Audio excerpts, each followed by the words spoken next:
ফিজিক্সের জ্ঞানমূলক তুমি কোনোভাবেই মনে রাখতে পারো না, কেননা তুমি গুছায় পড়ো না। তো তোমার জ্ঞানমূলক পড়ার অ্যাপ্রোচ কি হওয়া উচিত? অ্যাপ্রোচ হওয়া উচিত তুমি কিওয়ার্ড বেস পড়বে এবং যেগুলো সবচেয়ে গুরুত্বপূর্ণ সেগুলো আগে পড়বা। তার জন্য তুমি এখানে একটা গোছানো নোট দেখতেছো, এটা হচ্ছে কিওয়ার্ড বেসড জ্ঞানমূলকের সাথে। পাশাপাশি আজকের ক্লাসে আমি তোমাদের পুরো জ্ঞানমূলক কভার করবো যেন তোমরা সর্বোচ্চ কমন পাও। এবং এই যে নোটটা দেখতেছো জ্ঞানমূলকের, এটা জাস্ট মাত্র 6 পেজের একটা নোট। জ্ঞানমূলকের পরে তারপরে তোমাদের এখানে কিওয়ার্ড দেয়া আছে। সো আজকে আমরা কিভাবে পড়বো জ্ঞানমূলক, এবং এসএসসি 26-এর জন্য জ্ঞানমূলকটা কিন্তু আজকে আমরা খুবই গোছানো আকারে পড়বো এই একটা পিডিএফ এর মাধ্যমে, যেটা তোমাদের একটা সেভিয়র হতে যাচ্ছে মনে রাখার কেসে। সো আমরা আজকের ক্লাসে কিভাবে পড়বো, আমরা আজকের ক্লাসে হচ্ছে তুমি দেখো প্রথমে যেগুলো সবচেয়ে গুরুত্বপূর্ণ আসবেই বলতে পারো 5 স্টার, এরপরে 4 স্টার, 3 স্টার, 2 স্টার, 1 স্টার গুলো মেইনলি হচ্ছে 2 স্টার 1 স্টার যেগুলো স্কুলের প্রশ্নগুলো সেগুলো নিয়ে। 5 স্টার, 4 স্টার, 3 স্টার গুলো কি নিয়ে? তোমাদের যে বোর্ডের প্রশ্নগুলো আছে সেগুলো নিয়ে। তো এইখানে তুমি কি আরো দেখতে পারতেছো যে আমরা কিভাবে সাজাইছি এই জায়গাগুলোকে। প্রথমে সংজ্ঞার পরে তুমি যদি একটু দেখো যে তোমাকে যেই কিওয়ার্ড গুলো মনে রাখতে হবে, কেননা তুমি কিন্তু পুরোটা মুখস্থ করতে গেলে তোমার মনে থাকবে না। তোমাকে হচ্ছে এই কিওয়ার্ড গুলো মাথায় রাখতে হবে, দেন আগে পিছে মিলায় তোমাকে এটাকে বানাইতে হবে বা জ্ঞানমূলকটাকে লিখতে হবে তোমাকে। সো আমরা জানি যে কিভাবে জ্ঞানমূলকগুলো পড়তে হয়, এবং আমি যখন স্টুডেন্ট ছিলাম এসএসসির সময় আমি কিন্তু এভাবে জ্ঞানমূলক পুরোটা মুখস্থ করতাম না। আমি এভাবে কিওয়ার্ড করতাম, কিওয়ার্ড করে তারপরে মনে রাখতাম, এবং আলহামদুলিল্লাহ এসএসসি এইচএসসি দুইটাতেই বোর্ডে প্লেস করতে পারছি। সো তোমরা জানো এই আমরা যে স্টাইলে পড়ছি ওই স্টাইলে পড়তে পারো। তার জন্য কিন্তু আমরা খুবই কষ্ট করে স্টুডেন্ট টাইমে যে কাজগুলো করতাম তোমাদের জন্য আমরা ডিএস ডায়নামিক স্কুল থেকে আজকে নিয়ে আসছি কি, আজকে নিয়ে আসছি পদার্থবিজ্ঞানের প্রায় মোস্ট ইম্পর্টেন্ট 147 জ্ঞানমূলক, যেখান থেকে ইনশাল্লাহ তুমি সর্বোচ্চ পরিমাণ কমন পাবা। এবং আজকের ক্লাসে এমন স্টাইলে আমরা পড়বো, আমরা আজকের ক্লাসে এমন স্টাইলে জ্ঞানমূলক পড়বো যে তোমার মাথায় সেট হয়ে যাবে, এবং ক্লাসটা শুরু হয়ে বেশি একটা সময় লাগবে না, কিন্তু লাস্টে আমি তোমাদের একটা রিভিশন দেওয়াবো। এই মাস্টার একটা মানে এপিটপিট প্রিন্ট করলে তোমার 1 পেজ লাগবে। সো একটা মাস্টার প্রিন্ট এইখানে যা যা আছে তুমি জাস্ট পরীক্ষার আগে এটা জাস্ট উলট করবা পালট করবা, এবং তুমি যখন এই কিওয়ার্ড গুলো দেখলেই তোমার মাথায় মনে আসবে যে হ্যাঁ ভাই আমার প্রতিটা জ্ঞানমূলক মুখস্থ হয়ে গেছে। সো আমরা এই ইউনিক কন্টেন্ট গুলো এবং এইভাবেই আমরা তোমাদের হচ্ছে এসএসসি 26 জন্য ডেলিভারি দিচ্ছি সামনের এক্সাম গুলোর জন্য। ওকে, সো আই গেস আমি তোমাদের বুঝাইতে পারছি আজকে আমরা কিভাবে ক্লাসটা করব।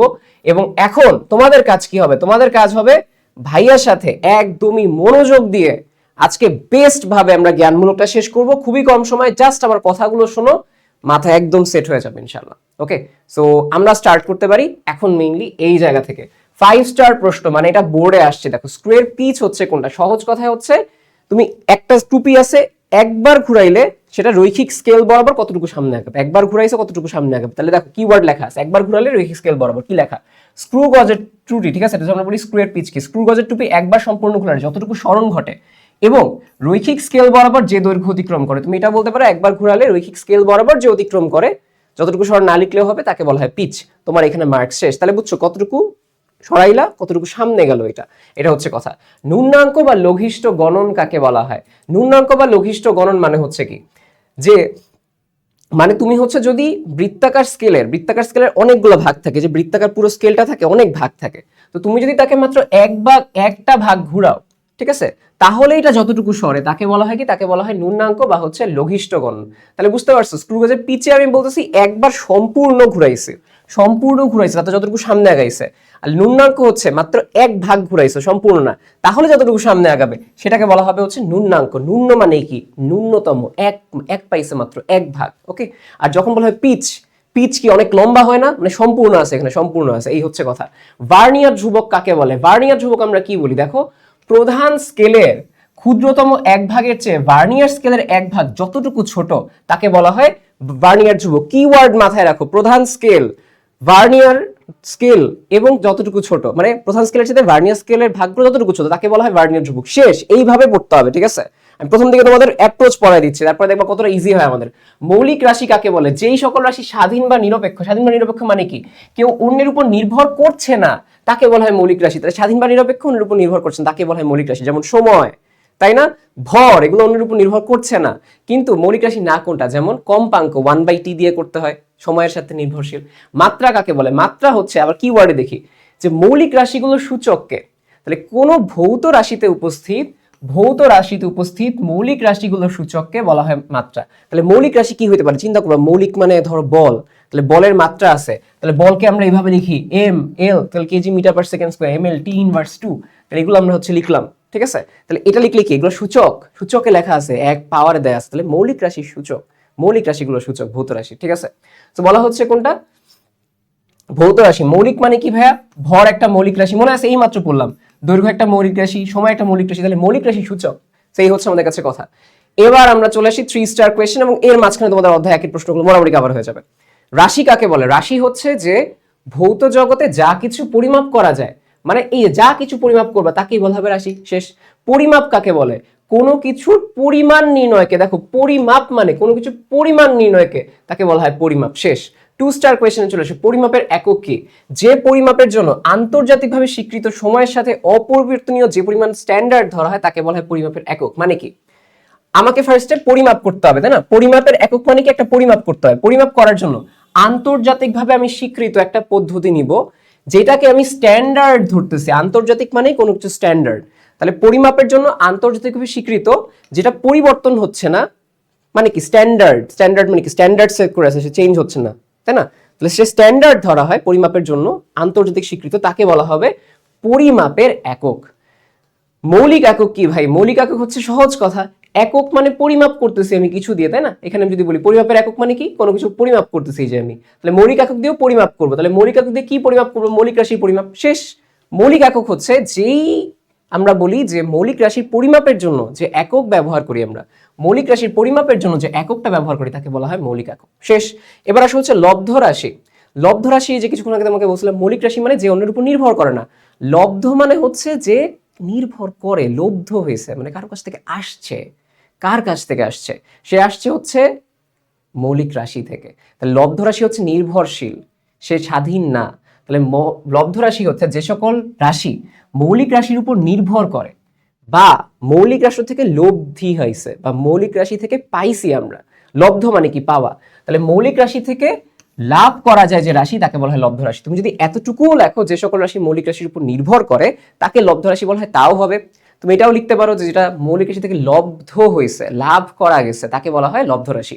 যান্ত্রিক ত্রুটি, বলো যন্ত্রের মধ্যে ত্রুটি আছে, তাই না? তাহলে এখন দেখো আমরা কি বলতে পারি, এখানে একটা কথা লিখছি দেখো, পরিমাপ যন্ত্রের, তুমি যান্ত্রিক ত্রুটিতে যন্ত্র আনবা এই জন্য দরকার নেই, পরিমাপ যন্ত্রের নিজস্ব কাঠামোগত বা স্কেলিং জনিত কারণে তুমি লিখবা পরিমাপ, এতটুকু না, পরিমাপ যন্ত্রের ত্রুটির কারণে, সহজ কথায় পরিমাপ যন্ত্রের আমরা বলতে পারি কাঠামোগত মানে ওর গঠনের সমস্যা আছে, বা গঠনগত যে, দেখবা গঠনগত যে স্থায়ী ত্রুটি থাকে, যেমন শূন্য দাগ নামলা, যেমনটা না লিখলেও সমস্যা নেই, এটা একটু বেশি ডিটেলসে তোমার মিন লাগবে যন্ত্রের গঠনগত কারণে স্থায়ী ত্রুটি। এই ত্রুটিটা এমন না যে এখন যন্ত্র ভালো হয়ে গেছে পরে যন্ত্র ঠিক হয়ে গেছে, যন্ত্রের ত্রুটি আজীবন থাকবে, চাঁদের মতো কলঙ্ক থাকবে।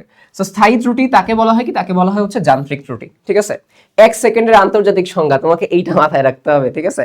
সিজিয়ামটা মোটামুটি অনেকে মাথায় রাখে, তারপর এটা বলা হচ্ছে। এখন তাহলে আমরা কি বলি, এক সিজিয়াম 133 পরমাণু, কার কথা বলা হয়েছে? সিজিয়াম 133 পরমাণুর 9 এর ফোন নাম্বারের মতো, ঠিক আছে। ওই যে বেলা বোস তুমি পাচ্ছ কি শুনতে, ওরকম সামথিং মুখস্থ করবে, ঠিক আছে। এটা কি 9126317770, ঠিক আছে। পদার্থবিজ্ঞানের ক তুমি পাচ্ছ কি শুনতে, ঠিক আছে। 919, তাহলে কি বলবো 9192621770, স্পন্দন সম্পন্ন করতে যে সময় লাগে তাকে 1 সেকেন্ড বলা হয়। ভার্নিয়ার স্কেল কি ভাই?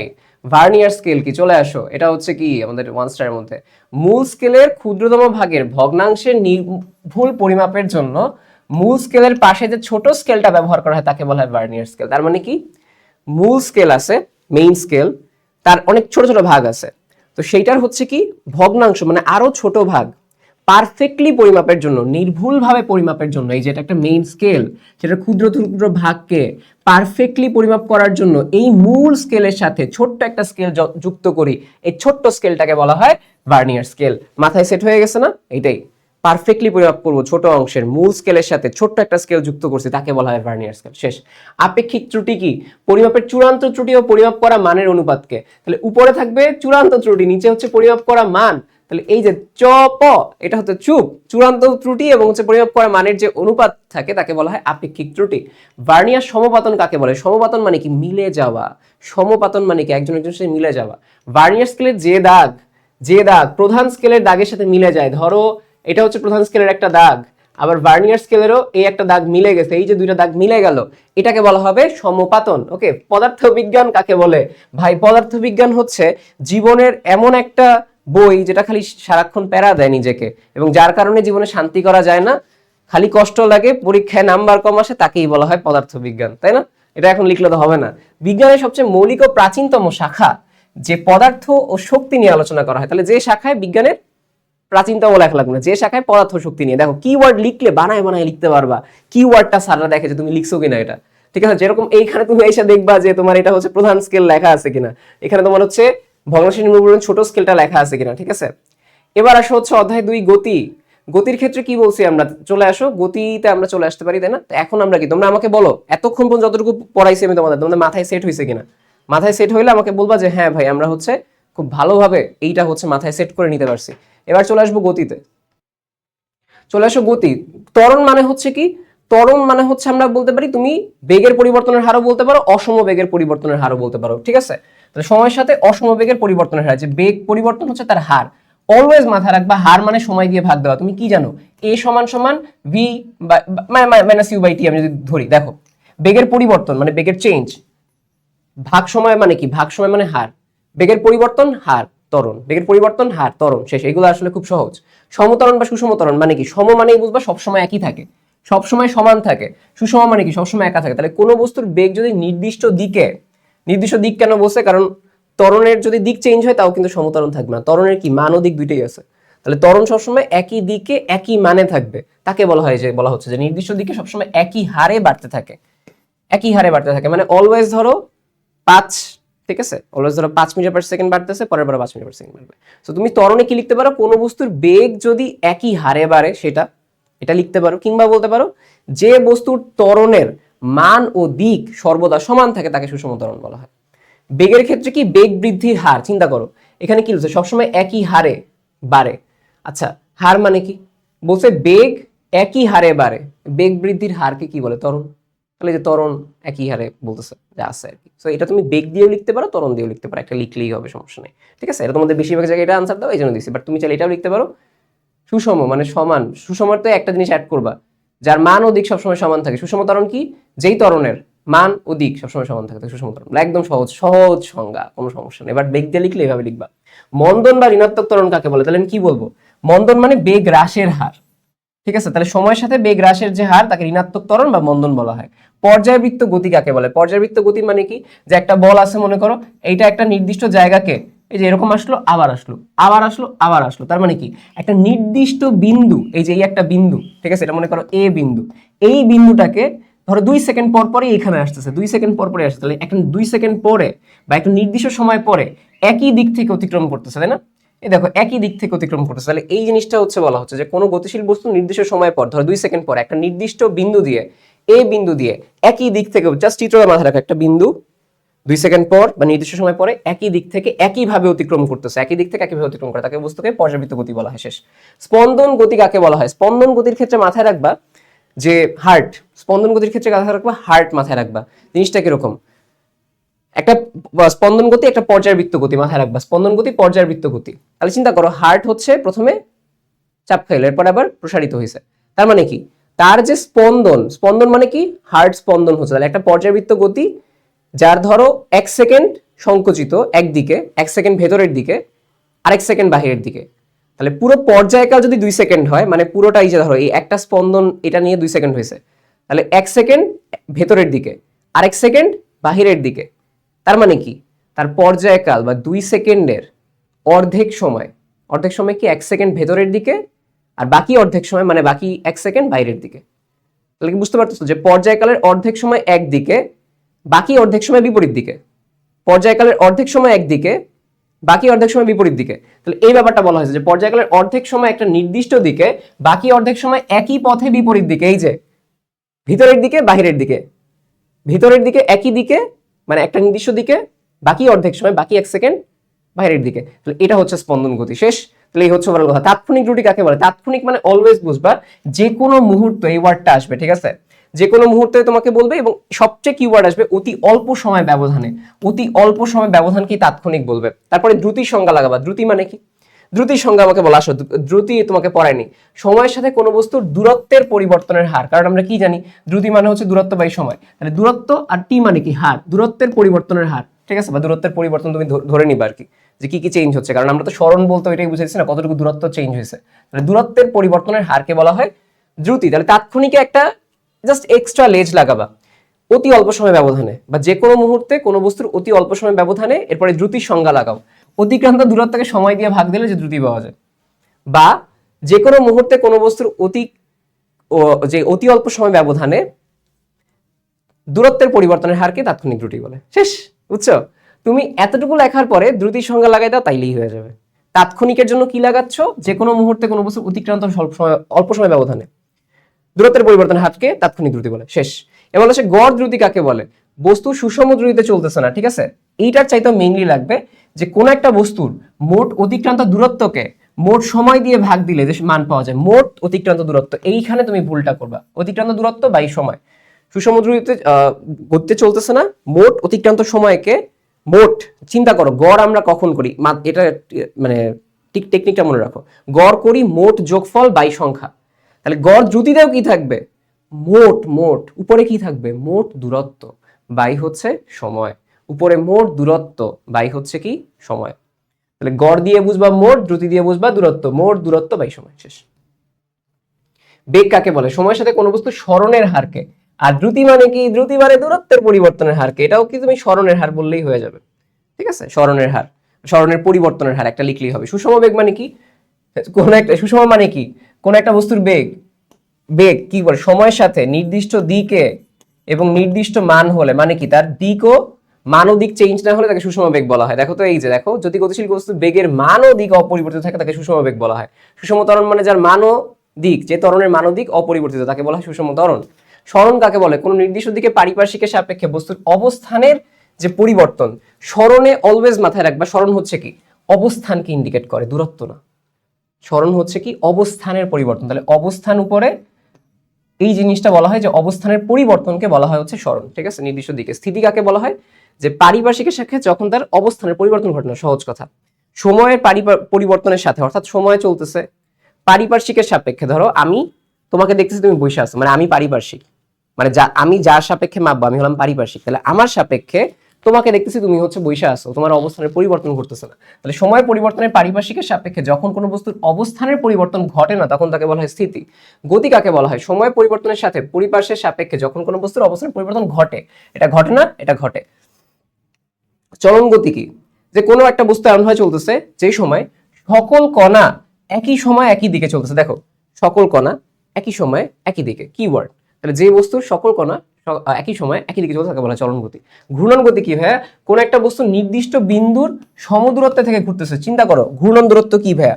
ঘূর্ণন দূরত্ব হচ্ছে একটা বৃত্ত, যেখানে এই একটা নির্দিষ্ট বিন্দু থেকে সমান দূরত্ব, সবাই আর দূরত্বেই আছে, অলওয়েজ ব্যাসার্ধ বরাবরই আছে, তাহলে একটা নির্দিষ্ট বিন্দু থেকে, সেন্টার থেকে একটা নির্দিষ্ট দূরত্বে রেখে অলওয়েজ ঘুরতে, তাহলে নির্দিষ্ট বিন্দুর সমদূরত্বে যে ঘুরতে তাকে বলা হয় ঘূর্ণন গতি। ভেক্টর রাশি কি? যেই সকল রাশিকে প্রকাশ করার জন্য মান ও দিক দুইটাই প্রয়োজন হয় তাকে। স্কেলার রাশি কি? যেটা শুধুমাত্র মান দিয়ে প্রকাশ করতে পারো, যে রাশিগুলো তাকে বলা হয় স্কেলার রাশি। ভেক্টরের মধ্যে বেগ আছে, স্কেলারের মধ্যে দ্রুতি আছে। এবার বলা হচ্ছে পরন্ত বস্তুর দ্বিতীয় সূত্রটা হচ্ছে কি? পরন্ত বস্তুর দ্বিতীয় বস্তু, তুমি পরন্ত বস্তু যে সূত্রই লেখো না কেন, কথাটা বোঝো, পরন্ত বস্তু যেই সূত্রই লেখো না কেন তোমাকে একটা কথা লিখতে হবে, স্থির অবস্থান থেকে বিনা বাধায় পরন্ত বস্তু। এরপরে তোমাকে এই জিনিসটা লিখতে হবে। কি বলছি? স্থির অবস্থান থেকে বিনা বাধায়, এটা একদমই দুইটা জায়গায় সবসময় লাগবে। স্থির অবস্থান, মাঝখানে বাতাস নেই, বিনা বাধায়, তাহলে স্থির অবস্থান থেকে বিনা বাধায় পরন্ত বস্তুর নির্দিষ্ট সময়ে প্রাপ্ত বেগ, মানে এতটুকু লেখার পরে ভি প্রশ্ন লিখবে, নির্দিষ্ট সময়ে প্রাপ্ত বেগ সময় সমানুপাতিক।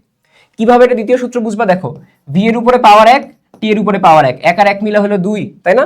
আর যদি আমি তোমাকে বলি এইচ প্রপোর্শনাল টি স্কয়ার, এটা কয় নাম্বার সূত্র? এইচ এর উপর পাওয়ার 1, টি এর উপর পাওয়ার 2, 2 + 1, 3 নাম্বার সূত্র। তাহলে এই হচ্ছে কথা। তাহলে বিনা বাধায় স্থির অবস্থান থেকে বিনা বাধায় পরন্ত বস্তুর ভি প্রপোর্শনাল টি মানে কি? নির্দিষ্ট সময়ে প্রাপ্ত বেগ সময় সমানুপাতিক। পরের সূত্রটা এইচ প্রপোর্শনাল টি স্কয়ার মানে কি? স্থির অবস্থান থেকে বিনা বাধায় পরন্ত বস্তুর নির্দিষ্ট সময়ে অতিক্রান্ত এইচ, মানে নির্দিষ্ট সময়ে অতিক্রান্ত দূরত্ব সময়ের বর্গের সমানুপাতিক। অতিক্রান্ত দূরত্ব সময়ের বর্গের সমানুপাতিক। দেখো, আমি কিন্তু কিছুই করিনি, আমি জাস্ট হচ্ছে কি একদম প্রথমে একটুকু লিখে এইটা দিয়ে বানাই লিখছি, এভাবে রাখতে হবে। গতির একটা সমীকরণ লেখা, ধরো v ইকুয়াল টু ইউএটি লিখলা, যেখানে v এইটা একটা যে কোনো সমীকরণ লিখতে পারো তুমি এখানে। প্রসঙ্গ কাঠামো কি, যার সাপেক্ষে কিছু মাপা হয়, যে দৃঢ় বস্তুর সাপেক্ষে, একটা দৃঢ় বস্তু যার সাপেক্ষে কারো গতি বর্ণনা করা হয়, সে স্থিতিশীল নাকি গতিশীল সেগুলো মাপা হয়, তাকে বলা হয় প্রসঙ্গ কাঠামো। ভরবেগ কে, হা হা হা, ভর এবং বেগের গুণফল। বাহ, অসাধারণ জ্ঞানমূলক। এবার আসে মাত্রা, বলছি আমরা মৌলিক রাশি সূচক, এইখানেও এই অধ্যায়ের সাথে মিক্স করে এই জন্য দিলাম। গড় বেগ মানে কি আবারও বললাম আমরা। এখন গড় বেগের কেসে জিনিসটা হচ্ছে কি তোমার মেইনলি আসে। গড় দ্রুতিতে আমরা কি পড়ছি বলতো, গড় দ্রুতিতে কি বলছিলাম, মোট দূরত্ব দ্রুত, এই হচ্ছে তোমার কত দ্রুত, এই যে দ ত দিয়ে আমি বলছি দূরত্ব, ঠিক আছে, মোটের কিন্তু দূরত্ব বাই সময়। আর মোট যদি বলা হয় গড় বেগ, এটা হচ্ছে কি, এটা হচ্ছে আমাদের কোন বস্তুর আদি অবস্থান শেষ অবস্থানের মধ্যবর্তী সরলরেখিক দূরত্ব, অর্থাৎ সহজ কথায় সরণ ও মোট সময়ের ভাগফল। বেগ মানে কি সরণের পরিবর্তনের হার, তাহলে সরণ বাই মোট সময়ের ভাগফল, আগের মতো, ঠিক আছে। তাৎক্ষণিক বেগ মানে কি, এই যে তাৎক্ষণিক কিওয়ার্ড মানে কি, যখন হচ্ছে সময়ের ব্যবধান কম থাকবে এক নির্দিষ্ট সময়ে কোন একটা বস্তুর সরণের পরিবর্তনের হারকে বেগ বলে। দেখবা এটাই হচ্ছে আমরা এখানে ভাবাই, দেখো গতিশীল বস্তু কোন একটা নির্দিষ্ট মধ্যে অতি অল্প সময়ের ব্যবধানের বেগকে, আরেকটু স্পেসিফাই করে লিখলে অতি অল্প সময় ব্যবধানের সরণের পরিবর্তনের হার কে বেগ মানে এটা বলে। বা এই যে তাৎক্ষণিক, এই এতটুকু দিয়ে তাৎক্ষণিক হয়েছে আর এটা দিয়ে বেগ হয়েছে, তাহলে তাৎক্ষণিক আর বেগ, কিওয়ার্ড গুলো বোঝো ফার্স্টে, ঠিক আছে। তো আমরা এখন চলে যাব কোথায়, আমরা এখন চলে যাব আমাদের অধ্যায় 3-এ বলে, এবং তোমরা রেডি কিনা অধ্যায় 3 করার জন্য আমাকে বলো। অধ্যায় 3-এ কি চলে আসছে ভাইয়া, ঘর্ষণ কাকে বলে? ঘর্ষণ হচ্ছে একটা তল আছে আরেকটা তল, তো দুইটা একটা উপর দিয়ে যাওয়ার সময় যে একজন আরেকজনের বাধা দেয়, এটাই হচ্ছে ঘর্ষণ। ঘর্ষণ মানেই বাধা, বাধা বল একটা, ঠিক আছে। তাহলে একটা বস্তু যখন অন্য বস্তুর সংস্পর্শ থেকে চলতে চেষ্টা করে, তখন বস্তুদের স্পর্শ তলে, স্পর্শ হইছে, স্পর্শ তলে গতির বিরুদ্ধে যে বাধা বল, কারণ চিন্তা করো বাধা কারে দিবে, গতির বিরুদ্ধেই তো দিবে, তাই না। তুমি যাইতে চাচ্ছ, এই যে বাঙালি, তুমি সামনে আগাইতে চাচ্ছ, এই আমি টাইনা ধরবো, ঘর্ষণ মানে বাঙালি, ঠিক আছে। তো গতির বিরুদ্ধে যে টাইনা ধরতেছে বাধা বল, এটাকে বলা হয় হচ্ছে ঘর্ষণ বল। আবর্ত মানে কি, আবর্ত মানে ঘুরতেছে, আবর্তন করতেছে। আবর্ত ঘর্ষণ মানে কি, আবর্তন করতেছে। তাহলে আবর্ত ঘর্ষণ মানে গড়ায় গড়ায় ঘুরে ঘুরে যাওয়ার সময় যে ঘর্ষণ বলটা হয়, বা ঘর্ষণ বল মানে কি গতির বিরুদ্ধে যে বাধা বল সৃষ্টি হয়, তাকে বলা হয় আবর্ত ঘর্ষণ। তাহলে দেখো একটা বস্তু যখন একটা বস্তু দিয়ে গড়িয়ে বা ঘুরতে ঘুরতে চলে, তখন গতির বিরুদ্ধে যে ঘর্ষণ মানে কি, এই যে বলছে গতির বিরুদ্ধে যে বাধা বল কাজ করে বা ঘর্ষণ কাজ করে, তাকে বলা হয় আবর্ত ঘর্ষণ। পিছলানো ঘর্ষণ মানে কি, পিছলানো মানে হচ্ছে পিছলাই যাওয়া অবস্থায়, যাচ্ছে যাচ্ছে পিছলাই যাওয়া অবস্থায় যে ঘর্ষণটা হলো, সেটাকে বলা হয় পিছলানো ঘর্ষণ। কোন একটা বস্তু সাপেক্ষে অন্য বস্তু চলমান থাকে বা পিছলে যায়, এই যে কথা, কোন একটা বস্তু যখন আরেকটা সাপেক্ষে পিছলে যায়, তখন যে ঘর্ষণ, যাচ্ছে যাচ্ছে পিছলাই গেছে, মানে ওই যে আমরা বৃষ্টির দিনে এরকম করে যখন হচ্ছে পিছলাই যায়, ওই জিনিসটা হচ্ছে এখানে আসছে। তো সাম্য বল কাকে বলে, সাম্য বল মানে হচ্ছে একটা বস্তুকে মনে করো এইদিকেও 5 নিউটনের টানতেছো, এইদিকেও 5 নিউটন টানতেছো, মানে কি যখন একাধিক বল কাজ করতেছে বিভিন্ন দিক থেকে, এবং তাদের যখন নেট বল শূন্য, দেখো দুইজনের দুই দিকে নেট বল শূন্য, তাহলে যখন লব্ধি শূন্য হয় বলের মান, এবং তার কারণে কি সাম্যাবস্থায় স্থির আছে এটা, তাই না, ঘুরতেছে না, এটাকে বলা হয় হচ্ছে সাম্য বল। যখন কোনো বস্তুর উপর একাধিক বল ক্রিয়া করে, বলের লব্ধি শূন্য হয়, সাম্যাবস্থায় থাকে। অসাম্য বল মানে কি, যখন তোমার বিভিন্ন বল কাজ করতেছে, লব্ধি শূন্য হয় না, সাম্যাবস্থা থাকে না। সহজ কথা এটা বলতে পারো যে লব্ধি শূন্য হয় না, সাম্যাবস্থা থাকে না। আর সাম্যাবস্থা না থাকলে কি, যদি এর একটা বল নির্দিষ্ট একটা বল হয় একটা নির্দিষ্ট দিকে, আর কি থাকবে, ত্বরণ থাকবে না। এটা না লিখলেও পারো, লিখবা যে লব্ধি বল শূন্য হয় না, সাম্যাবস্থা থাকে না।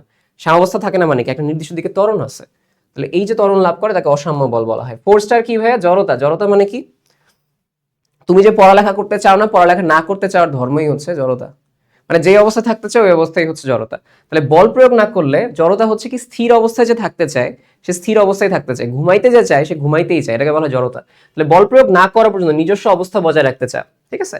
সো বা বলতে পারো বল প্রয়োগ না করা পর্যন্ত বস্তু যে স্থির থেকে যাচ্ছে, স্থির অবস্থায় আছে, এটাকে বলা হয় কি, এটাকে বলা হয় জড়তা, ঠিক আছে। এই প্রবণতাকে বলা হয় জড়তা। গতি জড়তা মানে কি, একটা বস্তু দৌড়াইতেছে, এটা হচ্ছে তার গতি। জড়তা মানে হচ্ছে কি, যে অবস্থায় আছে সেই অবস্থায় থেকে যেতে চায়, যে অবস্থায় আছে সেই অবস্থায় থেকে যেতে চায়। তাহলে গতি জড়তা মানে কি, গতিশীল অবস্থায় আছে, গতিশীল অবস্থায় থেকে যেতে চায়। জড়তা মানে যে অবস্থায় আছে সেই অবস্থায় থেকে যেতে চায়। গতি জড়তা মানে কি, গতি অবস্থায় আছে, গতিশীল অবস্থায় থেকে যেতে চায়, সে দৌড়াচ্ছে, তো এই অবস্থায় থাকতে চায়, আনলেস তুমি বল প্রয়োগ করে তাকে না থামাও। সে গতিশীল আছে, তুমি বল প্রয়োগ করতেছো না, সে গতিশীলই আছে, সমবেগে আছে, তার কোনো চেঞ্জ নেই। কিন্তু যখনই তাকে বল প্রয়োগ করছো তখন কি, সে থেমে যাবে। তাহলে বলা হচ্ছে কি, কোনো গতিশীল বস্তু চিরকাল গতিশীল থাকার যে প্রবণতা, এই যে গতিশীল অবস্থায় থেকে যায়, তাকে বলা হয় গতিজড়তা। স্থিতি জড়তা মানে কি, কোনো একটা বস্তু স্থির অবস্থায় আছে, তাহলে স্থির অবস্থায় যে স্থির থাকার প্রবণতা, অলওয়েজ স্থির থাকার যে অবস্থা, এটাকে বলে স্থিতি জড়তা। বল কাকে বলে, বল হচ্ছে যা স্থির বস্তুর উপর ক্রিয়া করে গতিশীল করে, বা গতিশীল বস্তুর গতির পরিবর্তন করে, চিন্তা করো স্থির বস্তু আছে, গতিশীল করছো, ঠিক আছে, গতিশীল করার চেষ্টা করতেছে। কিংবা একটা বস্তুর বল দিয়ে তার গতির পরিবর্তন করতেছে, ত্বরণ দিচ্ছ, তার আস্তে আস্তে বেগ বাড়তেছে, তাহলে গতিশীল করার চেষ্টা করে এবং গতির পরিবর্তন করে, তাকে বলা হয় বল। কার উপর কাছে? স্থির বস্তুর উপর ক্রিয়া করতেছে। F equal to M A. মৌলিক বল কি? মৌলিক মানে কি? মূল বা স্বাধীন। আমরা আগেই পড়ছি যে সকল বল মূল বা স্বাধীন, যা অন্য কেউ থেকে আসে নাই, তাকে বলা হয় মৌলিক বল। ভরবেগ সেই আবারও দিছে, এটা এক্সট্রা দিছি আর কি, হিসাবে কিন্তু কমই আছে। ভরবেগের সংরক্ষণ সূত্রটা লেখো। আগের ভরবেগ পরের ভরবেগ যদি হচ্ছে বাহির থেকে কোনো বল প্রযুক্ত না হয়, এই ওয়ার্ডটা লিখবা, ঠিক আছে, যে বাহ্যিক কোনো বল প্রযুক্ত না হলে, লাইক এইটা একটা বক্স, এই বক্সের মধ্যে থার্ড পার্সন নাই, ওই পাশের বাসার আন্টি নাই, নাক গলায় না, নাক না গলালেই পৃথিবী সংরক্ষিত থাকতো, ভালোই থাকতো, পৃথিবী নষ্ট হয়ে গেছে। তো যখন বাহির থেকে কোনো বল আসে না, বাহির থেকে কোন বল বাসার ভিতর ঢুকে না, বাহির থেকে থার্ড পার্টি আন্টিরা মানে ডিস্টার্ব করে না, ঠিক আছে, তখন বাসার মধ্যে সংরক্ষণশীল অবস্থা থাকে, ভালো থাকে, সংরক্ষণ হয়, বাসাটা ভালো থাকে। তো বাহ্যিক কোনো বল প্রযুক্ত না হলে একাধিক বস্তুর সংঘর্ষের পূর্বের এবং পরের আগের যে ভরবেগ থাকবে P1, পরের ভরবেগ সমান হবে, এটাকে বলা হয় ভরবেগের সংরক্ষণ সূত্র। স্পর্শ বল কাকে বলে? যেই বলে স্পর্শ প্রয়োজন হবে, তাই না, যে বল সৃষ্টির জন্য দুইটা বস্তুর প্রত্যক্ষ সংস্পর্শ, যেরকম এই যে স্পর্শ বল, তাহলে সংস্পর্শ প্রয়োজন হয়েছে সেটা। অস্পর্শ মানে কি? প্রত্যক্ষ সংস্পর্শ ছাড়াই কি কি হইতে পারে? মহাকর্ষ বল, কোন মানে ইয়া দিয়ে কি যেন, মানে একদম শক্তিশালী দিয়ে, কোনো টাচ ছাড়া কাজ করতেছে। তড়িৎচুম্বকীয় বল, এই যেরকম পাওয়ার দিয়ে করতেছে, যে আমি সবকিছু টেনে আনতেছি, তাহলে এগুলো অস্পর্শ বল। 2 স্টার প্রশ্ন, নিউটনের গতি দ্বিতীয় সূত্রটা লেখো। এফ ইকুয়াল টু এম এর যেটা, তাই না, ওইটা আসলে মেইনলি কি? দ্বিতীয় সূত্রটা আসলে কিভাবে বলছে না, বস্তুর ভরবেগের পরিবর্তনের হার তার উপর প্রযুক্ত বলের সমানুপাতিক এবং বল যেদিকে ক্রিয়া করে ভরবেগের পরিবর্তনের সেদিকে ঘটে। কিভাবে চিন্তা করো। দ্বিতীয় সূত্র হচ্ছে কি? F proportional to del P by T. এখন দেখো তুমি পারবা, কোনো বস্তুর উপর কোনো বস্তুর ভরবেগের পরিবর্তন সময় দিয়ে ভাগ মানে কি? হার।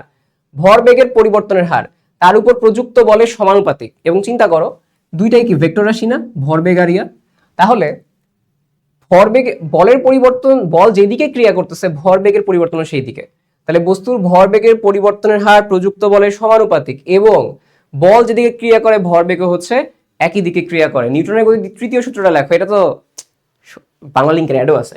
প্রত্যেক ক্রিয়ার একটা সমান ও বিপরীতমুখী প্রতিক্রিয়া আছে। একক বল কাকে বলা হয়? একক বলে এফ ইকুয়াল টু এম এর সূত্র লিখবা। কি? একটা বস্তুর উপর 1 কেজি বস্তুর উপর যদি হচ্ছে আমরা একটা কাজ করি যে 1 মিটার পার সেকেন্ড স্কয়ার ত্বরণ দেই, তাহলে যে বলটা আসবে তাকে বলা হয় 1 নিউটন বা একক বল। সহজ কথা, এটা লেখা আছে, ঠিক আছে। তো এইরকম ত্বরণ সৃষ্টি করে। মহাকর্ষ বল জিনিসটা কি? মহাবিশ্বের প্রতিটি বস্তু একে অপরকে নিজের দিকে আকর্ষণ করে, মহাকর্ষ বল বলা হয়। এটা তোমরা পারো অলরেডি। পরন্ত বস্তুর দ্বিতীয় সূত্র, আয় হায় আবারও দিয়ে দিছে এটা, তাহলে তোমরা পারবাই, তো পড়াই দিছি। চলন গতি কাকে বলা হয়? আগের অধ্যায়, ঠিক আছে। চলন গতি হচ্ছে, এটাও আমরা পড়ছি যে সকল পার্ট হচ্ছে একই সাথে আছে। আচ্ছা বলো তো কেন এখানে দিছি ভাইয়া, কেন এখানে দিছি? হিসাব করতে গেলে 120টার মতো আছে তোমাদের এখানে, ঠিক আছে। সো তারপরে এই অধ্যায়ের সাথে মিক্স করে দেয়, তো তুমি যদি এই অধ্যায়টা পড়ো তাও যেন তোমাদের কাছে থাকে। দেখছো আমি কিন্তু পড়া কমাই দিচ্ছি তোমাদের। সো বেগ কাকে বলে এই জিনিসটা, ঘর্ষণ কাকে বলে এটাও পড়ছি আমরা। প্রবাহী ঘর্ষণ কি? যে প্রবাহী ঘর্ষণ মানে প্রবাহীর মধ্য দিয়ে যাওয়ার সময় যে ঘর্ষণ। প্রবাহী কি ভাই? বাতাস প্রবাহিত হচ্ছে, পানি, নদী প্রবাহিত হচ্ছে, তাহলে প্রবাহিত কি? আমি কঠিন বস্তুকে বলি না, তরলকে বলি, বায়বীয়কে বলি। তাহলে এই জন্য বলছে যখন কোনো বস্তু তরল বা বায়বীয় পদার্থের ভেতর দিয়ে যায় তখন সেটি যে ঘর্ষণ বল অনুভব করে তাকে বলা হয় প্রবাহী ঘর্ষণ। ঘাত বল কি? ঘাত বল মানে হচ্ছে অল্প সময়ের জন্য যে বল প্রযুক্ত হয়। চিন্তা করো, ঠাস থাপ্পড়, ঘাত দিছি মানে মাইট দিছি, ঘাত কি? অল্প সময়ের জন্য হয়, তাহলে অল্প সময়ের জন্য যেই বলটা প্রয়োগ করা হয় তাকে বলা হয় হচ্ছে ঘাত বল। আই হোপ তোমরা হচ্ছে এখন পুরো ক্লিয়ার প্রত্যেকটা জায়গা থেকে, এবং দেখো আমরা কত ফাস্ট হচ্ছে এখন রিভিশন দিচ্ছি। কাজ শক্তি ক্ষমতা যেটা, কর্মদক্ষতা, কর্মদক্ষতা মানে কি? ই আউটপুট বা ই এনার্জি মানে কি? আউটপুট মানে কি? যেটা পাইছি, লভ্য পাইছি আমি, যেটা লাভ করছি। তাহলে লভ্য শক্তি এবং কার্যকর শক্তি, কার্যকর আমরা বলি কি যে প্রদত্ত শক্তি, ঠিক আছে। লভ্য মানে কি? যেটা তুমি পাইছো, ঠিক আছে। লভ্য কার্যকর হয়েছে, যেটা এক্স্যাক্টলি পৃথিবীতে হয়েছে, সেটা হচ্ছে আউটপুট। নিচে ইনপুট মানে কি? যেটা তুমি দিছো, প্রদান করছো, তাহলে প্রদত্ত। তাহলে আমরা বলতে পারি কি যে কোনো যন্ত্রের লভ্য কার্যকর শক্তি যে তুমি লাভ করছো এবং মোট প্রদত্ত শক্তির অনুপাতকে শতকরায় যদি প্রকাশ করো তাকে বলা হয় কি? তাকে বলা হয় কর্মদক্ষতা। বিভব শক্তি মানে কি? বিভব শক্তি সহজ কথা হচ্ছে তার অবস্থানের পরিবর্তনের জন্য বা আকৃতির পরিবর্তনের জন্য কাজ করার যে সামর্থ্য জাগে তাকে বলা হয় বিভব শক্তি। শক্তি মানে কি ভাইয়া? শক্তি মানে কাজ করার সামর্থ্য। বিভব যখন দেখবে তখন বুঝবা কি তার, এই যে একটা বলকে অবস্থানের পরিবর্তন করছো এটা, কিংবা একটা স্প্রিং এর আকৃতির পরিবর্তন করছো, টান দিছো, অবস্থান, এটাও তো অবস্থানের হিসাবে হয়, তাহলে এই জিনিসটা। সো কোন একটা বস্তুকে তার স্বাভাবিক অবস্থা বা অবস্থান থেকে পরিবর্তন করে অন্য কোনো অবস্থানে আনলে বস্তু কাজ করার যে সামর্থ্য অর্জন করে তাকে বলা হয়, এটা হচ্ছে ইপি ইকুয়াল টু এমজিএইচ। গতিশক্তি মানে কি? গতির কারণে যে কাজ করার সামর্থ্য জাগে তাকে বলা হয় গতিশক্তি। তাহলে এখানে আমরা দেখি কোন একটা গতিশীল বস্তু গতির কারণে যে কাজ করার সামর্থ্য যায় তাকে বলা হয় গতিশক্তি। এবার আসলে 4 স্টারে কাজ কাকে বলা হয়? কাজ আমরা বলি হচ্ছে যে যদি একটা বস্তুর উপর বল প্রয়োগ করো এবং তার সরণ ঘটে, তাহলে বলের দিকে সরণের উপাংশের গুণফলকে কাজ বলা হয়। যে সহজ কথা, একটা বস্তু বল দিছে, সরণ হয়েছে, তাহলে আমরা বলতে পারি কি বল এবং বলের দিকে সরণের উপাংশ।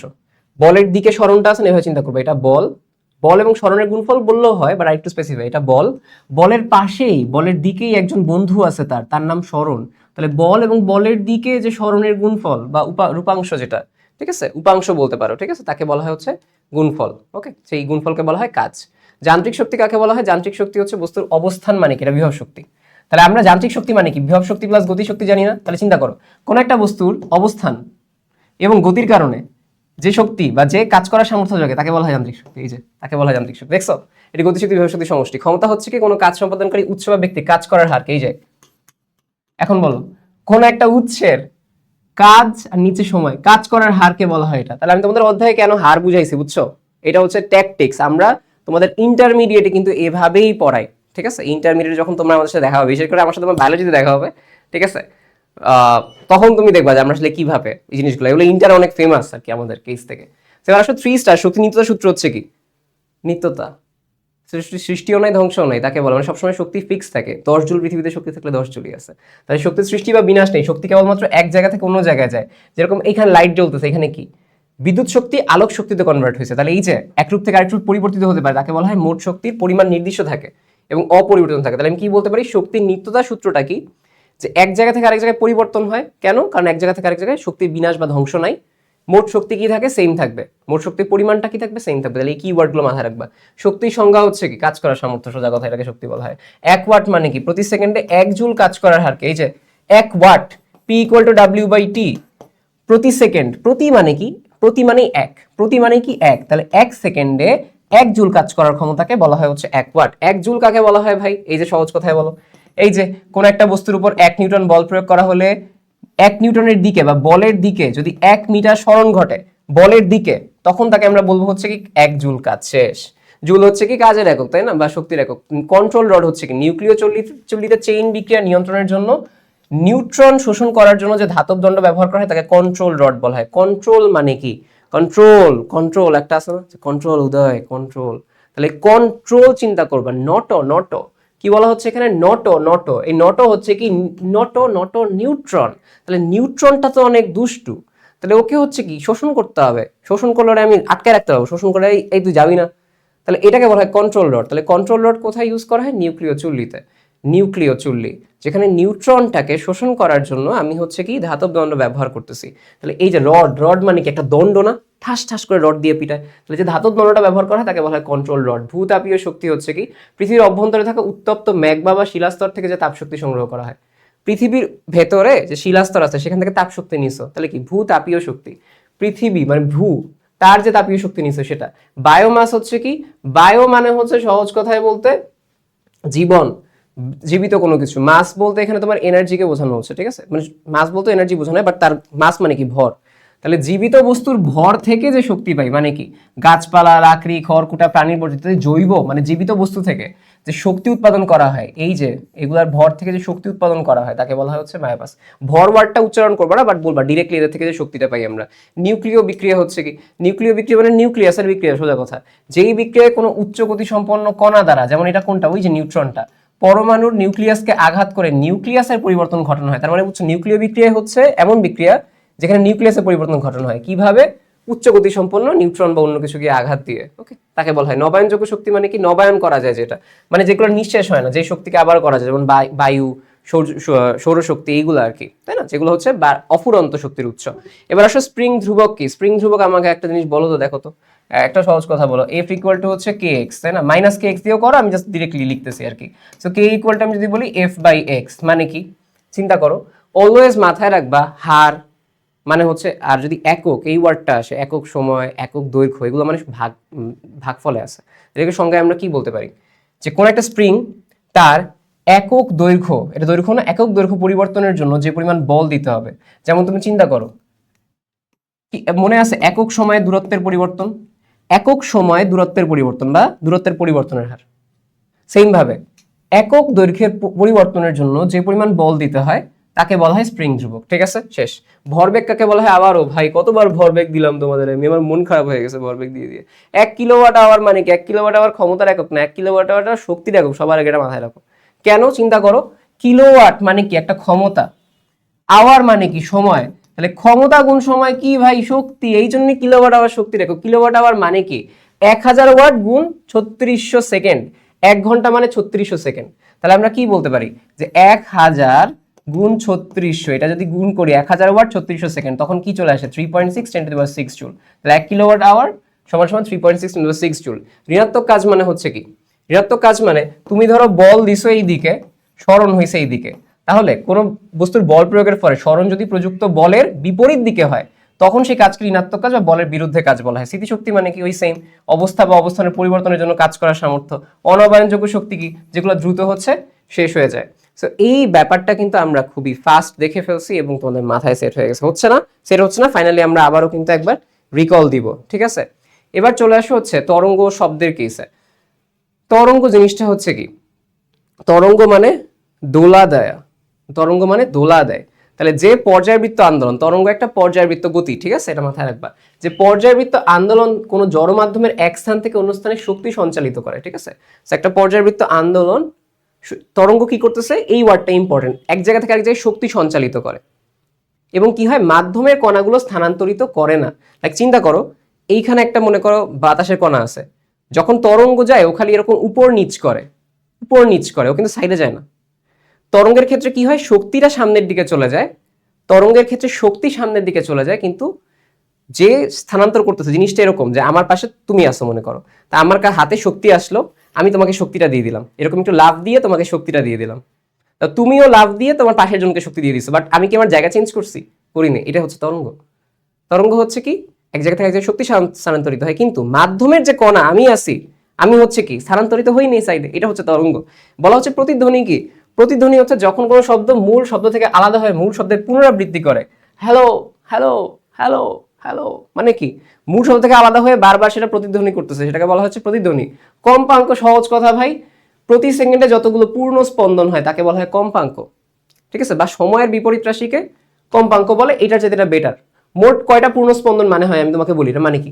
1 সেকেন্ড গেল, একটা, দুইটা, তিনটা। তাহলে দেখো 1 সেকেন্ডে সে 3টা মনে করো মানে স্পন্দন দিছে, 1 2 3, মানে 3টা পূর্ণ স্পন্দন। এটাকে বলা হয় হচ্ছে কি? কম্পাঙ্ক। ঠিক আছে, এই কম্পাঙ্ক হচ্ছে 3 এনে।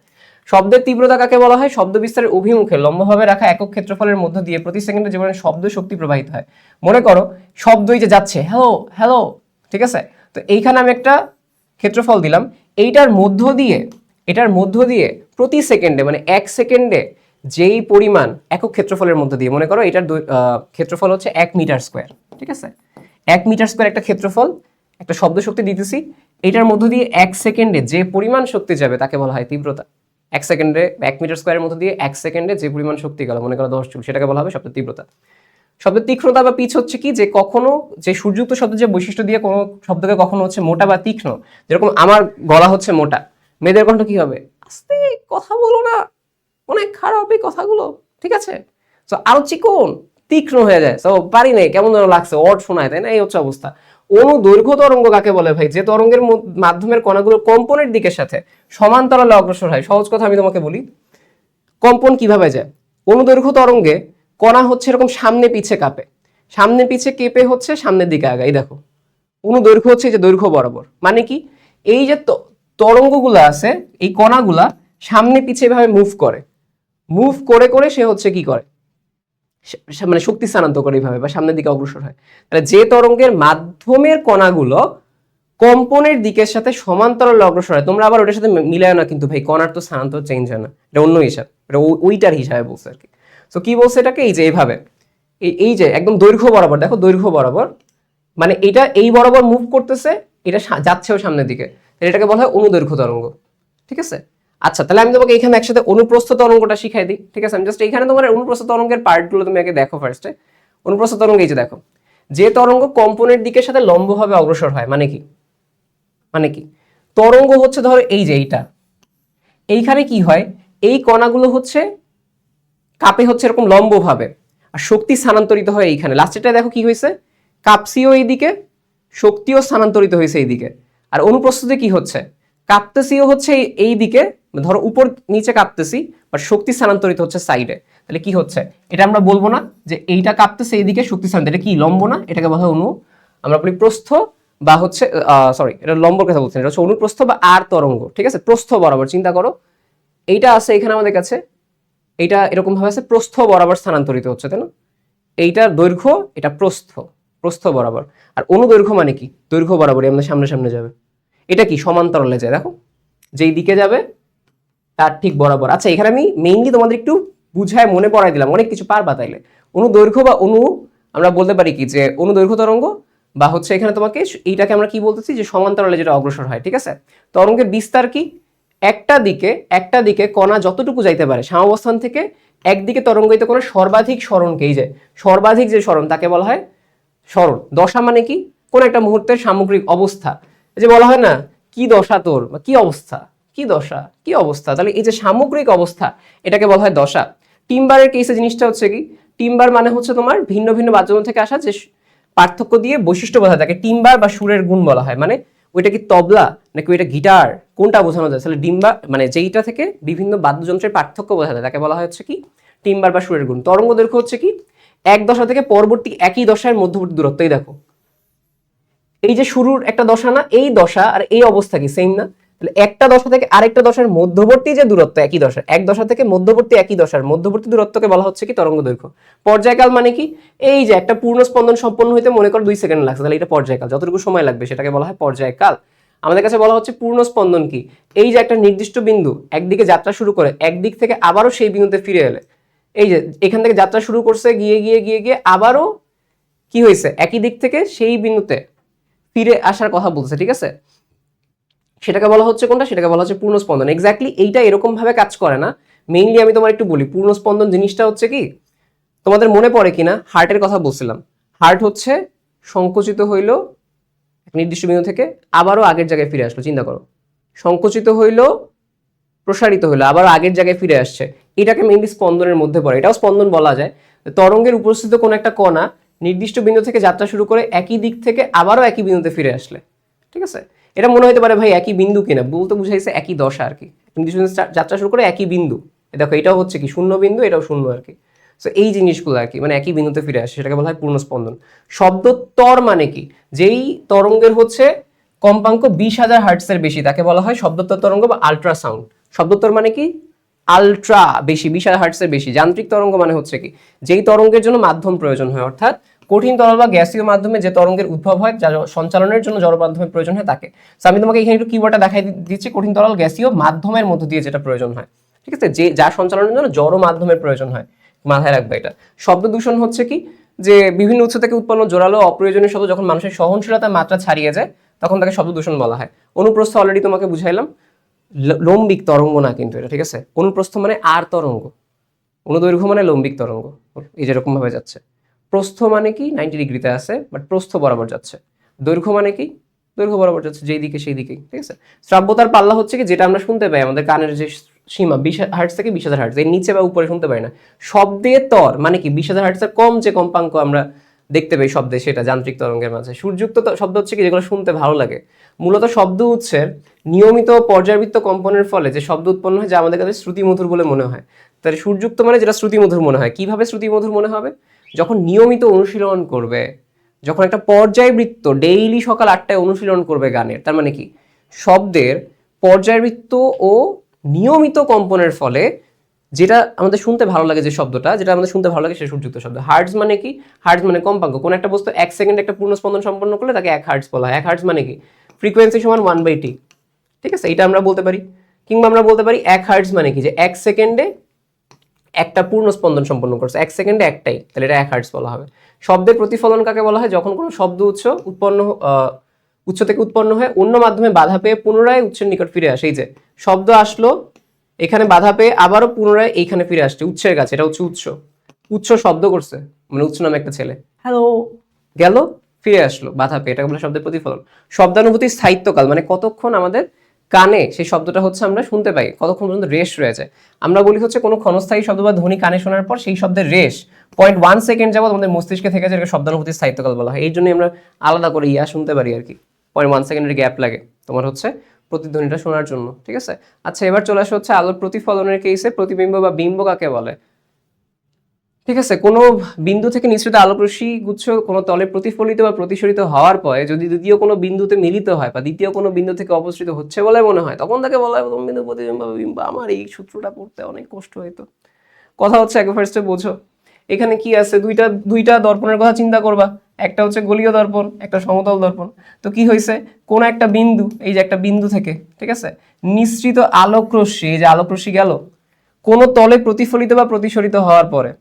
এখন আমরা তো প্রতিফলন নিয়ে কাজ করতেছি, এটা মেইনলি লেন্সের ক্ষেত্রে আসে যে প্রতিসরণ হয়। লেন্সের ক্ষেত্রে একটা বস্তু থেকে এসে প্রতিসরণ হয়, তাহলে কোনো একটা বস্তুতে প্রতিফলন, এই যে প্রতিফলন ধরো হয়েছে, তো প্রতিফলন বা প্রতিসরণের পরে, ঠিক আছে, তো কি হবে, আমাদের মনে হবে যে সেটা কোথাও মিলিত হয়েছে বা মিলিত হচ্ছে বলে মনে হয় বা অপসৃত হচ্ছে বলে মনে হয়।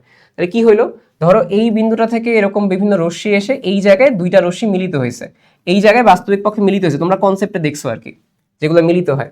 আর সমতল দর্পণের ক্ষেত্রে কি মনে হয়, যে এইটা যখন যায় এটা ফিরে আসে, তখন মনে হয় কি আয়নার ভেতরের দিকে মনে হয় যে কিছু গিয়ে মিলিত হয়েছে।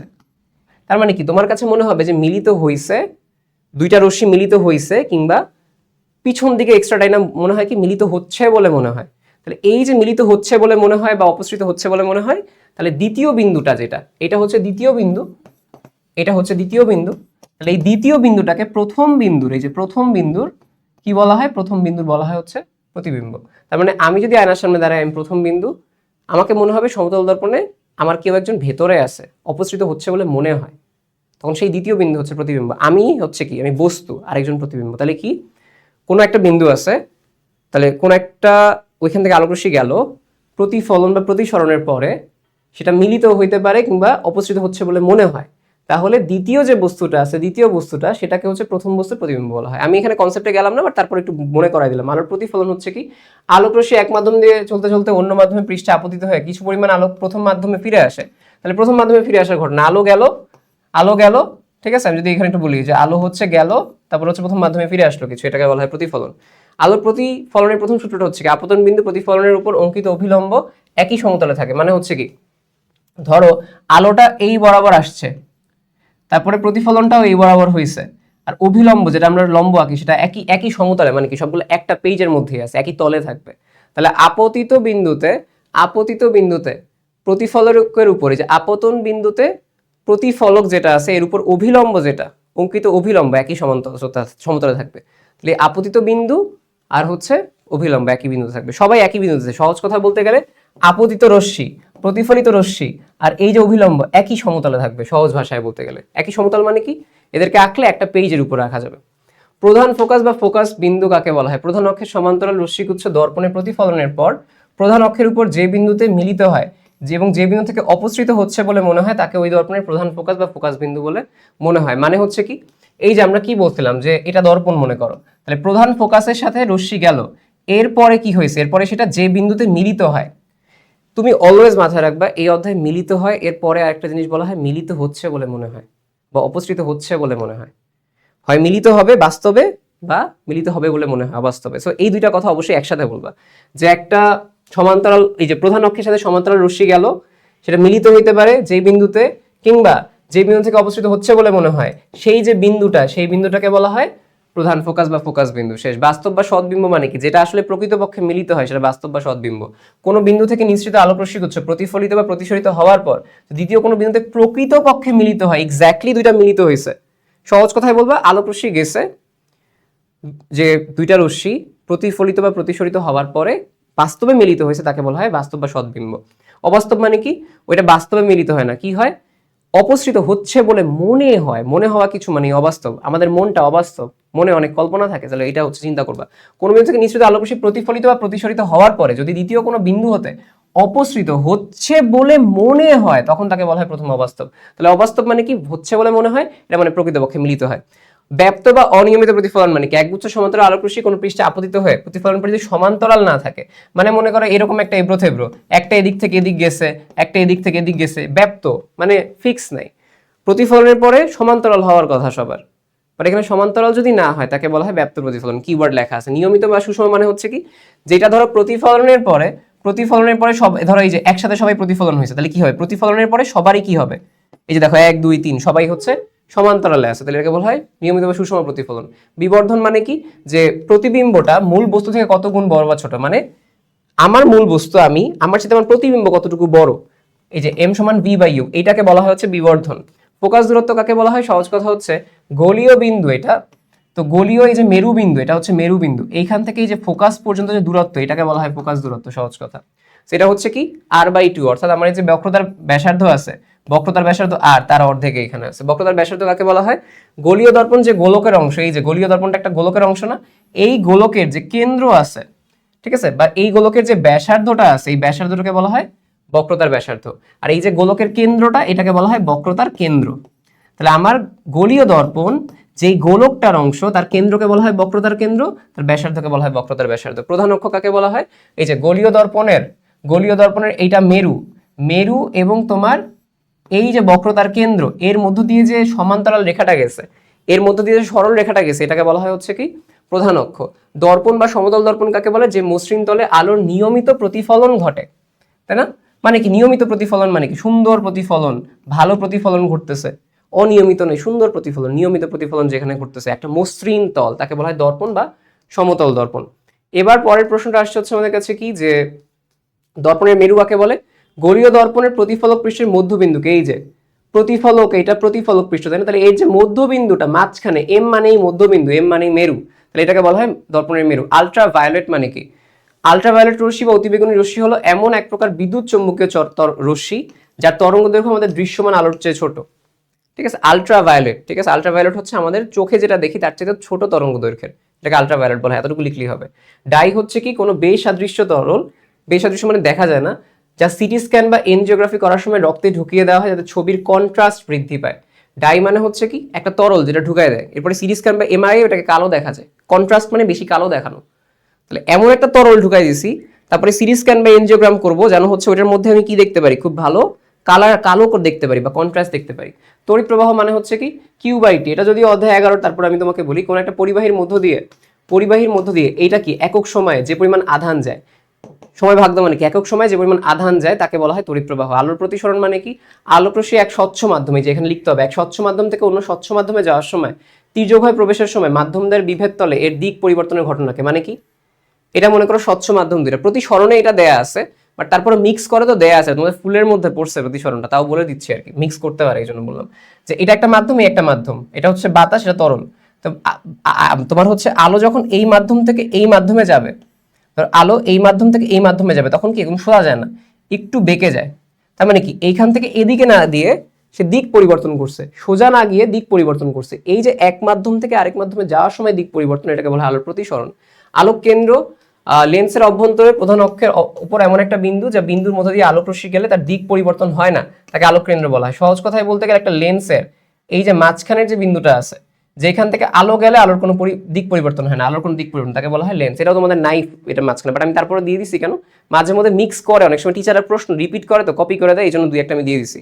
অপটিক্যাল ফাইবার হচ্ছে কি কাঁচ বা প্লাস্টিকের তৈরি অত্যন্ত সরু দীর্ঘ নমনীয় নিরেট তন্তু যা আলো পরিবহন করে।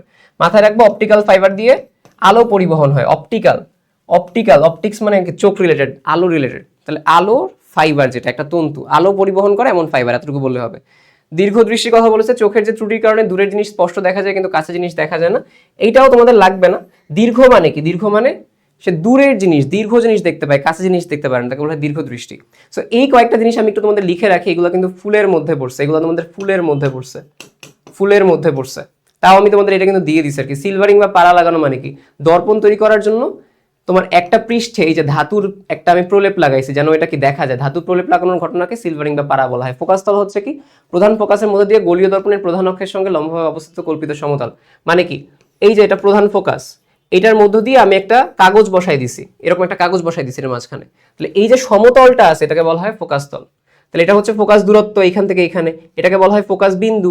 আর এটার মধ্য দিয়ে লম্বভাবে, ধরো এটা আমার ফোকাস বিন্দু, এটার মধ্য দিয়ে আমি একটা কাগজ ঢুকাই দিছি, ধরো এটা হচ্ছে আমার ফোকাস বিন্দু, ঠিক আছে, কোনটা এটা ধরতে পারি, ঠিক আছে, এটা ফোকাস বিন্দু, আমি এটার মধ্যে একটা কাগজ, এই যে এটা হচ্ছে এই যে পুরো হাতটা একটা কাগজ মনে করো, এটা হচ্ছে ফোকাস বিন্দু। তাহলে এখানে আমি এই যে হাতটা ঢুকাই দিলাম, এটা হচ্ছে আমার পুরোটা ফোকাস তল। প্রধান অক্ষ হচ্ছে কি জানো তুমি, যে এই যে মেরু এখানে আছে, বক্রতা ব্যাসার্ধ, ঠিক আছে, এইটা একটা সমান্তরাল রেখা থাকলে প্রধান অক্ষ বলা হয়। সো অনেকগুলো রিপিটেড আছে, তোমরা জানো অলরেডি। চলে আসে হচ্ছে স্থির বিদ্যুতের কেসে, যেটা স্থির বিদ্যুতের কেসে কি আসবে, স্থির বিদ্যুতের কেসে হচ্ছে আমাদের কাছে আমাদের এক্সট্রা সিলেবাসে এই এতটুকু পরপর স্থির বিদ্যুতের কথা বলি। তড়িৎ বিভব মানে হচ্ছে কি, সহজ কথা মাথায় রাখবা, বিভব মানে হচ্ছে, সূত্রটা মাথায় রাখো, ভি সমান ডাব্লিউ বাই কিউ, তার সাথে একটা ইনফিনিটি লাগাবা।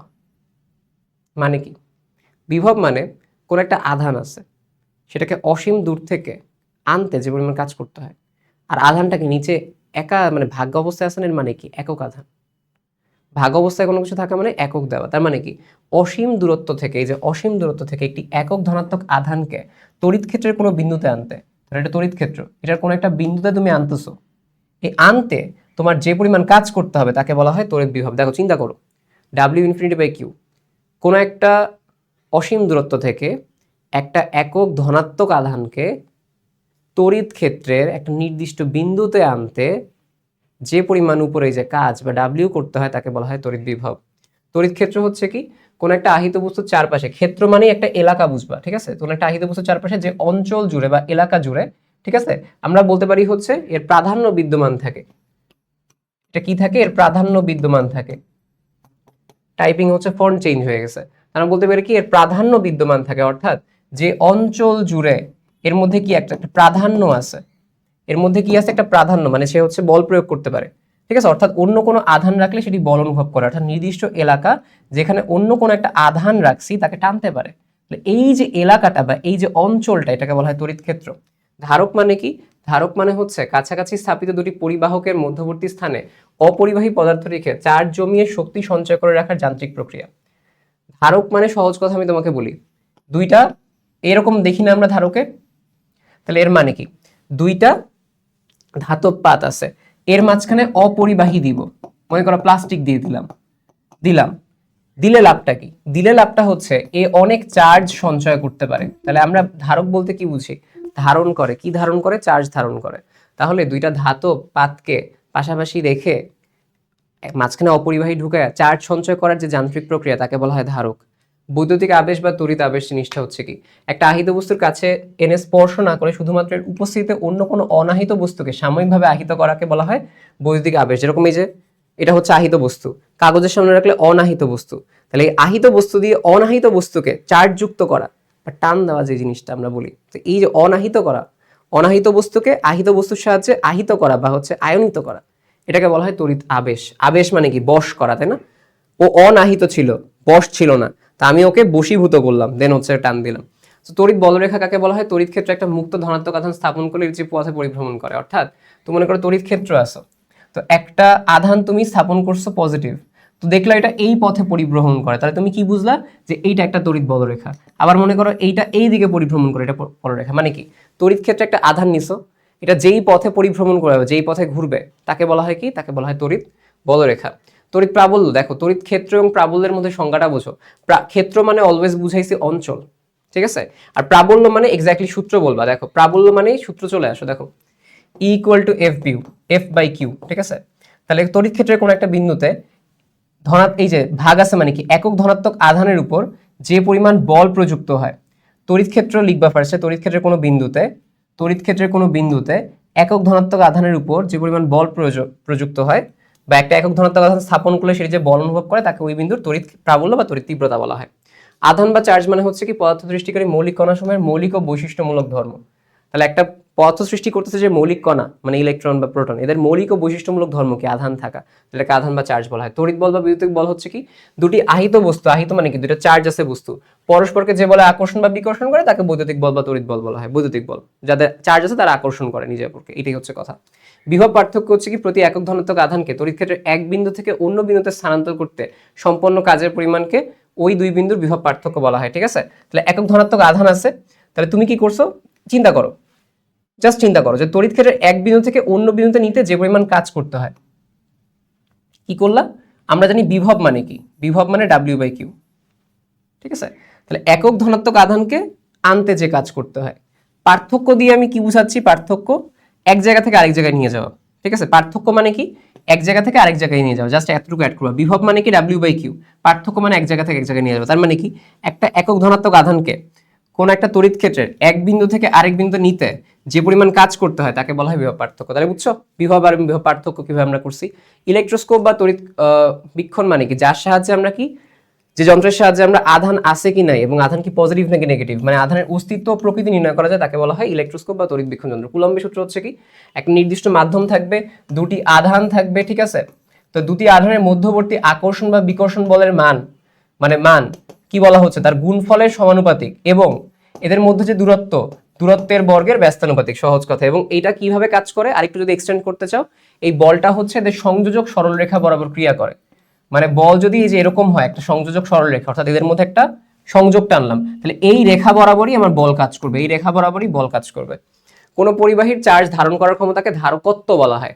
ধারক কি আমি তোমাকে বলছি, ধারক কাকে বলে? ধারক একটা যন্ত্র, আর ধারকত্ব হচ্ছে কি, চার্জ সঞ্চয় করার ক্ষমতা, চার্জ সঞ্চয় করার ক্ষমতা, ঠিক আছে? অন্তরক বা অপরিবাহী কাকে বলা হয়? যেসব পদার্থের মধ্যে তড়িৎ আধান চলতে পারে না। অপরিবাহী মানে যারা বিদ্যুৎ পরিবহন করে না, তড়িৎ পরিবহন করে না। কারা কারা? কাঠ, কাচরা। আবার উদাহরণ খুব ইম্পর্টেন্ট। স্থির তড়িৎ কাকে বলে? স্থির চার্জের প্রভাবে যে তড়িৎ সৃষ্টি হয়, সহজ কথা। স্থির একটা চার্জ আছে, মানে যে চার্জটা স্থির, কোনো গতি নেই, তার কারণে যে তড়িৎ সৃষ্টি হয়, ঠিক আছে? এবং যেই চার্জটা নিজ অবস্থায় স্থির আছে তাকে বলা হয় স্থির তড়িৎ। এক কুলম্ব কাকে বলা হয়? এই যে সহজ কথা, যে আমরা এই সূত্রটা ইউজ করব, মনে আছে তোমাদের? I সমান সমান Q/T, ঠিক আছে? তাহলে আমরা কি বলতে পারি? Q সমান সমান IT, অর্থাৎ কোন একটা পরিবাহীর মধ্যে দিয়ে 1 অ্যাম্পিয়ার কারেন্ট গেলে 1 সেকেন্ড ধরে গেলে, 1 অ্যাম্পিয়ার কারেন্ট 1 সেকেন্ড ধরে গেলে যে পরিমাণ আধান আমরা পাই তাকে বলা হয় তোমার এক কুলম্ব। বজ্রনাদ হচ্ছে কি, বজ্রপাতের সাথে যে শব্দ শোনা যায়, ঠান শব্দ, ওইটা হচ্ছে মেইন কথা। সো আই হোপ আমি তোমাদের 1 ঘন্টা মানে 60 মিনিটের মাঝখানে 7টা অধ্যায়, প্রতিটা হচ্ছে প্রায় 10 মিনিট 10 মিনিট করে দিয়ে বুঝায় তোমাদের শেষ করতে পারছি। এখন তোমাদের কাজ কি? জাস্ট এই যে জিনিসটা, এইটা হচ্ছে একটা মাস্টার স্ট্রোক, এই জায়গাটা একটা মাস্টার স্ট্রোক। তুমি এইটা পড়তে পারলে তুমি কত ফার্স্ট ডিভিশন দিতে পারবে দেখো। তুমি জাস্ট, আমি তোমাকে বুঝাই দিই কেমনে পড়বা। স্ক্রুয়ের পিচ একবার ঘোরালে রৈখিক সরণ, লঘিষ্ঠ গণন 1 ভাগ, এই যে 1 ভাগ ঘোরালে এটা একবার সম্পূর্ণ। ভার্নিয়ার ধ্রুবক কি? ভার্নিয়ার প্রধান ও ভার্নিয়ার স্কেলের পার্থক্য যেটা, মৌলিক রাশি স্বাধীন, মাত্রা মৌলিক রাশি সূচক, ঠিক আছে? এইভাবে তুমি পড়ে যাবা। জিনিসটা হচ্ছে কি, পর্যায়বৃত্ত নির্দিষ্ট সময় পর পর নির্দিষ্ট দিক থেকে অতিক্রম, স্পন্দন গতি অর্ধেক একদিকে বাকি অর্ধেক এক সময়। তারপর তুমি বানাই লিখবা বাকি বাকি, যে একটা গতি সম্পন্ন কণা অর্ধেকের সময় একদিকে বাকি অর্ধেক সময় আরেক দিকে। এইভাবে তুমি হচ্ছে মেইনলি এই যে জিনিসটা আছে, এই জিনিসটা হচ্ছে তোমরা পড়বা। ঘর্ষণ আছে, আবর্ত মানে গড়িয়ে চলা, পিছলানো মানে পিছলে চলা, সাম্য বল মানে লব্ধি শূন্য হয়, অসাম্য মানে লব্ধি শূন্য হয় না। দেখো 1 কিলোওয়াট আওয়ার, এগুলো সব আমি তোমাদের সুন্দরভাবে লিখে দিছি। এবং তোমরা এখন আমাকে বলো যে তোমরা এখন এই জিনিসগুলো পারবা কিনা, কারণ আমরা যা যা কিওয়ার্ড পড়ছি এখানে সুন্দরভাবে লেখা আছে, এবং এই জিনিসগুলোই একটা ডিফারেন্স ক্রিয়েট করে দেয় কন্টেন্টের কেসে। সো আমরা জানি যে তোমরা কোন জায়গায় প্রবলেম ফেস করো, আমরা এইভাবেই পড়ছি, তোমাদের বুঝাই দিছি কন্টেন্টের কেসে কি লাগবে আমাদের জানাও, আমরা সেই জিনিসগুলো হচ্ছে প্রোভাইড করবো। এবং ডেফিনেটলি সামনে কেমিস্ট্রি বা বায়োলজি কেসে জিনিসগুলো আসবে। তোমাদের জাস্ট ছোট্ট করে একটু বলে দিই, এই যে পিডিএফটা আছে, পিডিএফে তুমি জাস্ট ক্লিক করে আমাদের যে ইউটিউব চ্যানেলটা আছে সেটা সাবস্ক্রাইব করে রাখো, কারণ এরকম কন্টেন্ট এখানেই আসবে। এবং তোমরা অবশ্যই আমাদের হোয়াটসঅ্যাপ চ্যানেলটায় যুক্ত হয়ে যাবে, কেননা কন্টেন্ট আসলে ওইখানে সবার আগে তোমরা আপডেট পেয়ে যাবে। তার পাশাপাশি যারা ফেসবুকে দেখতেছো ফেসবুকে জয়েন করো, যারা হচ্ছে অন্য কোনো প্ল্যাটফর্মে দেখতেছো তারা ডেফিনেটলি আমাদের ইউটিউবে যাও, ইউটিউবে সবগুলো ক্লাস খুব সুন্দরভাবে গোছানো আছে। সো ক্লিক করলেই চলে যাবে, জাস্ট ক্লিক করবা চলে যাবে, এইখানে জাস্ট ক্লিক করলেই হয়ে যাবে, ঠিক আছে? সো এই হচ্ছে আমাদের মেইনলি এখানে কথাবার্তা। আই হোপ যে তোমরা হচ্ছে খুব ভালোভাবে হচ্ছে এই যে আমাদের পদার্থবিজ্ঞানের সকল জ্ঞানমূলক একদম মাথায় সেট করে নিছো, খুব ভালো মতো পড়ো। এরকম কন্টেন্ট ইনশাল্লাহ এই পেজ থেকে অল দ্য টাইম আসবে। তোমাদের রিভিশন নোট আরও কিছু আসতেছে সামনে, যেগুলো আরও বেশি কাজের হবে, ঠিক আছে? আল্লাহ হাফেজ সবাইকে।